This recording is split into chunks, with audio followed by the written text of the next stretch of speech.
So what's really happening right now? Well, I came across a tarot reading that said, what you know about someone or a group of people will put them behind bars for life. Well, exactly. That's the truth. And it explains why these liars are fighting so hard desperately. Because they're not fighting for justice, they're fighting for their lies and for the theft they committed. And they're fighting for their lives.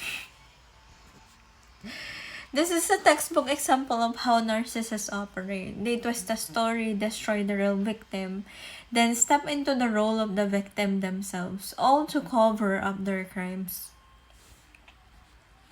So here's a pill for your delusion. The truth has already come to light. No matter how many times you all flip the script or invent new narratives, your group has been exposed for what it truly is. And that is what your psychopathic minds cannot accept.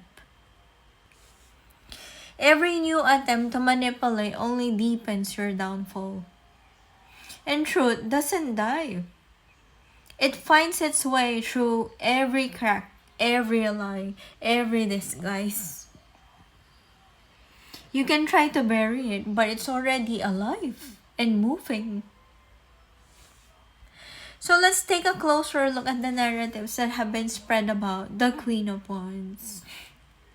Well, I don't even need to go through every single one because there have been many. And frankly, most are so exaggerated and illogical that they collapse under their own weight. And the most recent accusation, that she was an evil mother who allegedly killed someone, well, completely absurd. None of it adds up. So let us go back to that reading. What you know about someone or a group will put them behind bars for life.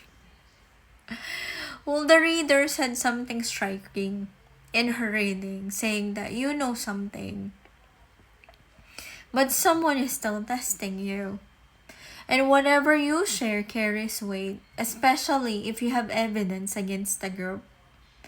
Investigators will see that what you're saying is actually true. The reading continued to describe that there was a money heist or money laundering scheme, that someone is trying to get rich through unethical means, that you being provoked and played with repeatedly, and that a situation involving that magic performed over 100 times just to harm or silence you, and that there was a third-party interference meant to disrupt relationships or isolate you. Then another reading from the same tarot reader, added even more context when she made another video titled, "This Coven wonders if you're evil too. Only because you're not afraid of them. They think you're part of them because you don't show fear." So, basically, she was saying, there are people dying mysteriously around you, possibly linked to a cult or coven engaging in rituals or sacrifices. They expected you to break down, to scream, to cry, or beg for mercy, but instead, you stood strong. The group allegedly has powerful connections, capable of covering things up, in that they place you under surveillance, mocking and laughing, expecting to humiliate you and intimidate you. Yet, you kept moving forward, working, speaking out, and exposing truth despite their attempts to silence you. The reading even concluded that this group was involved in murder, and that what they've done could carry life sentences if exposed.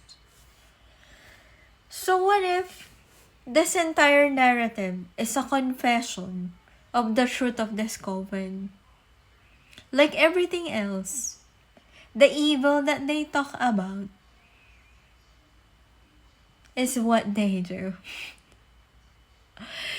And all of the distortions, projections, and character assassinations was just designed to scapegoat the Queen of Wands.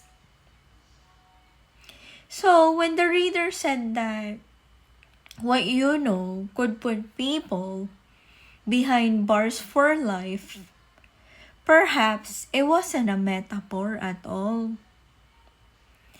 Perhaps it was a veiled revelation that the truth about this group's action, once fully uncovered, would indeed can lead to justice and lifelong imprisonment.